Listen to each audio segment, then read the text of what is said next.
Hello, my name is Fenna, and I welcome you to the Self-Compassion channel. And I'm going to do another podcast. This is podcast number 2 to hopefully soothe your nerve system when you want to fall asleep and your heart is broken and you want to hear a soothing voice.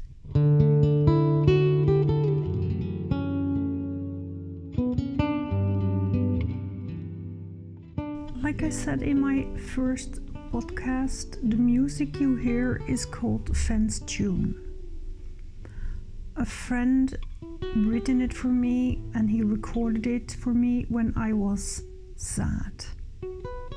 And I still get teary eyes when I hear it. And I hope that this music and my voice will make you feel seen. I have so much empathy for the brokenhearted out there.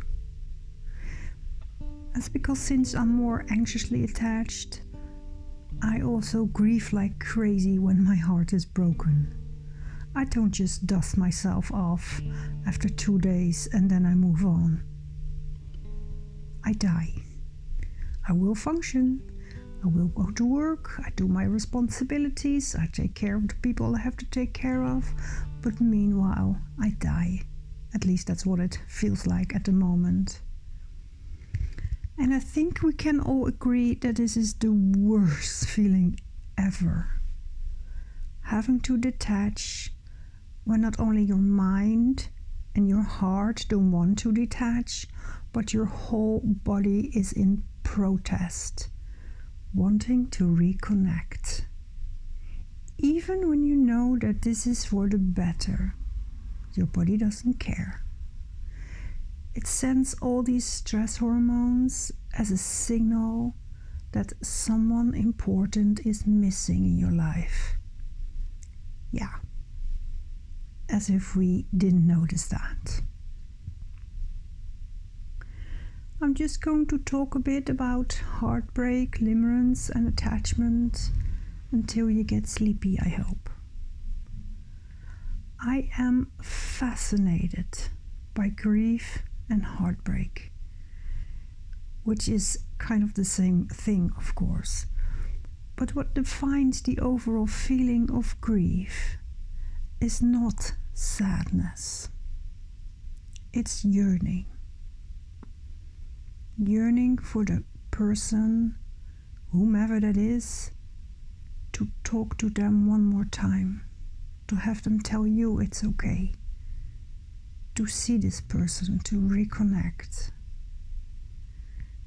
And I remember when a good friend of mine, his mother died, and he told me that he listened to her voicemail hours and hours just to hear her voice, to get his sense of closeness and calm down his nerve system.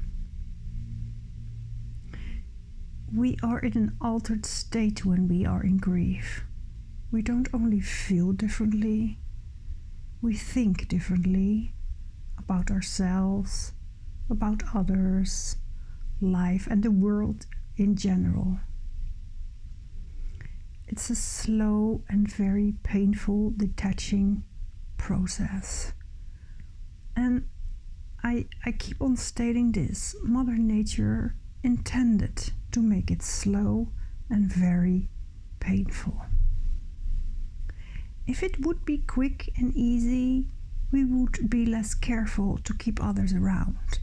Parents would forget their kids in the supermarket. Kids would forget to return home. We would not stay with the people we love. And we would forget to reproduce. And we would not survive as a species.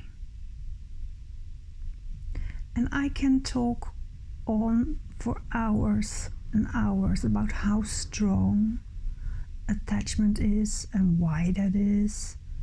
But here you are, sad, listening to me and just wanting the pain to stop. And I know you know this, but you kind of don't believe me when I say it will stop. But I think you've been heartbroken before. there's an end to it. Now, for someone in a limerent episode, limerence meaning that you are actually physically addicted to another person. When you have to detach, you get heartbroken to the next level. You also go in withdrawal. And when this happened to me years ago, there was no information. That was even, I think, even pre-internet maybe. There was no information about the withdrawal when you disconnect from another person. It's actually like any other withdrawal.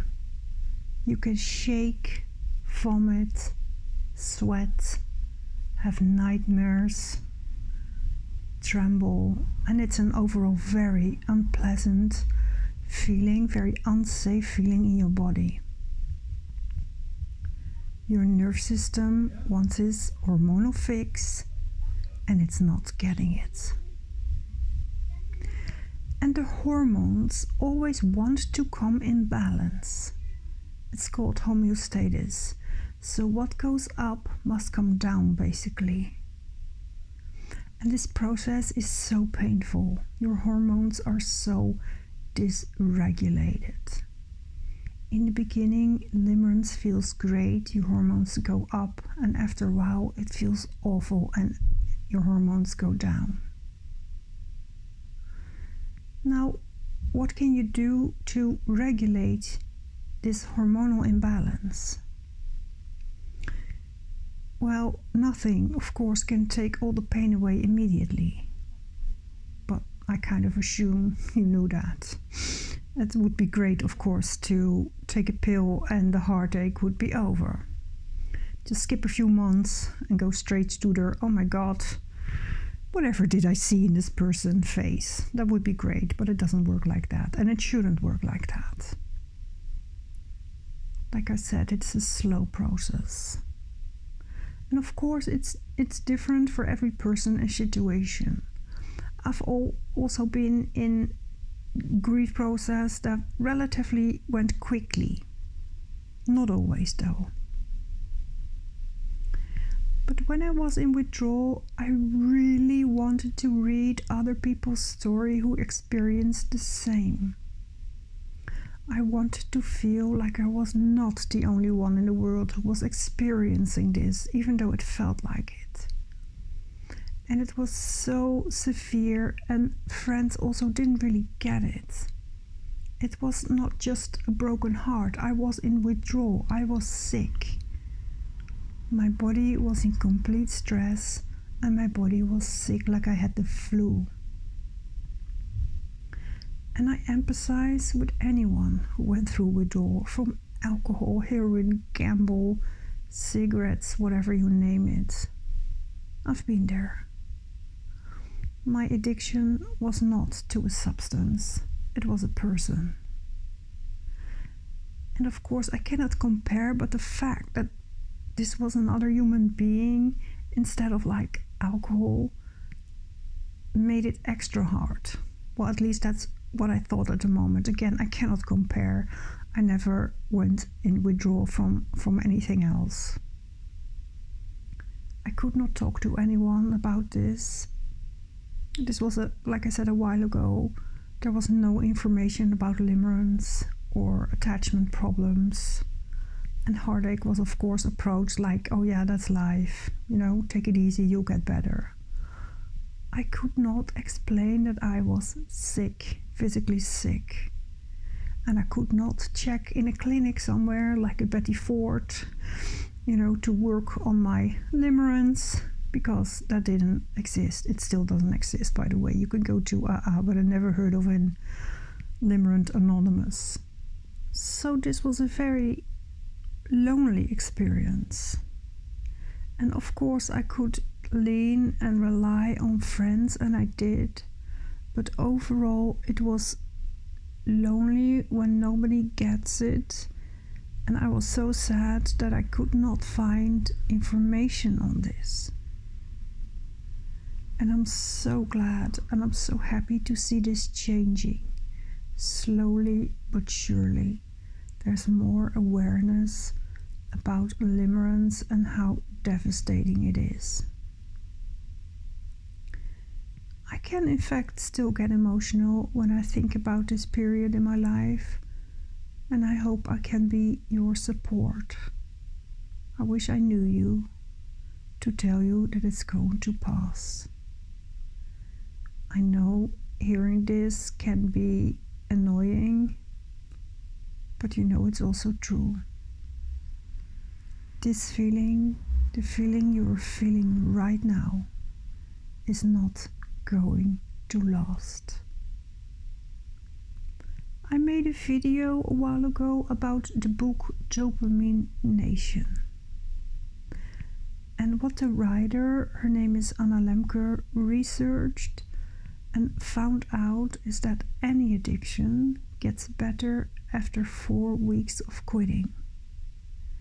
After 4 weeks, your hormones come back in balance and your body will be able to regulate its own dopamine supply again without the addiction.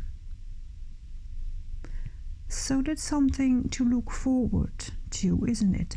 In 4 weeks without your addiction, you will have a reservoir of dopamine again. That means you will be able to laugh again when something is funny, and you will be able to enjoy small moments again. I have not talked that much. I talked about it in one video, but I have not talked about attachment wounds that much. And of course, they relate to heartbreak and limerence. If you are in a limerent episode, the chances are quite big that you have some sort of attachment wound. So far, all my limerence clients I have talked to have some form of attachment wounds. And I don't mean an attachment disorder, that's something else. But at one point, there was something unsafe going on. And with unsafe, I don't mean literally, it didn't have to be literally unsafe, but either your parents had attachment wounds, or there was a mismatch at one point in what you needed and what your surrounding was offering you. And when you work with attachments like I do, you start to see at one point that actually all mental problems and all problems in life are attachment related. If there is alcoholism in the family, if there are eating problems in your family, if there's depression running around in your family, you can bet there are attachment wounds in the family. Attachment is never an individual problem. It's a family problem. It runs around in your family history. And it doesn't mean that you cannot function. You can be all healthy, stable person and still have attachment wounds in your family history. And sometimes people find this out when something bad happens, like a crisis. Like a burnout or a limerent episode or some sort of crisis. And then you can discover that there are attachment problems running around in your family. If you are in a limerent episode, you can check if there are attachment issues going on in your family history with your parents or your grandparents. It's super interesting. And although me personally, I've had a very happy childhood, but my grandmother was narcissistic. So that means that she had severe attachment problems. And I still carry them. I still deal with them. I deal with her pain. I am dealing with her unhealed trauma and attachment wounds. I inherited them. Limerence is about generations of trauma and unhealed pain. Yeah, ow. But the good thing is, when you are grieving, you're working towards an end. The end of grieving. It's a process to detach and to heal. And your body and mind do it for you. You just take care of yourself and you follow the grief. You follow the grief until you feel better one day. And one day you will think, it will not go overnight, of course. It's not like you go to bed super sad on Sunday and you wake up super okay and happy on Monday, of course. It's a slow process, but one day you will think, I haven't thought about this person in, I don't know, a few hours or a few days. I know you're not there yet, but you will be there. You just follow the grief. Follow the grief, it guides you. You can see it as a guidance. If you're tired, go to bed. If you feel like watching a Netflix series, by all means do that. Being harsh on yourself, and actually I get a little bit annoyed when I see the same advice people giving and coaches are giving. See your friends, take care of yourself, do nice things, plan a nice holiday date. Yeah, of course, we know that. We know that, walking around in your pajamas and doing nothing all day except being in bed will not fix this. We know that. But we don't want to feel guilty if we're not there yet. We don't want to feel guilty if we don't feel like having nights out with friends, that we still kind of prefer to live in a smaller world, to be on our own, or just to be with one friend instead of 10. You don't have to feel guilty, you just follow the grief. Of course, take care of yourself and follow the grief. Things go in steps. Of course you will get out of bed one day. Of course you will stop to watch Netflix one day. And if you don't, you have to talk to somebody why that is. But of course you will pick up your normal life again. But grief takes a lot of energy, and you can pamper yourself a little bit in this period. I'm in grief, therefore I'm allowed. Sometimes I tell people to talk to their grief. It can be a little bit soothing to acknowledge the grief, but also talk to it. The grief is painful, but it's not your enemy. I don't know, maybe it sounds a little bit goofy, but for me it can help to talk to different parts of me or different emotions, like, hey grief, thank you for being there. You're really painful, but okay, you're here and you're taking up so much energy, but you're doing what you have to do. Thanks. I hope you'll go away one day. And it will. Sometimes when I work with grieving clients, we check every session, we check the progress. even if it's really little progress, because we tend to forget that there is progress sometimes. Little things like I went to a restaurant, or I made a joke, or there was a day that I didn't feel like crying, or I got out of bed. It can be anything, whatever a good moment means for you. I call them good moments, but of course you decide what's a good moment for you. But you can keep track of the progress if you want. Have a little diary, write down your progress, so you can also look back and see that there is actually progress, even when a lot of times, even when you're in your low points, it doesn't feel like there's progress. And of course, grief goes it goes up and down, up and down. It's not a straight line up, and I sometimes draw this on my whiteboard and tell people in any crisis, don't expect a straight line up. It doesn't work like that. It goes up and down until it makes you absolutely nuts.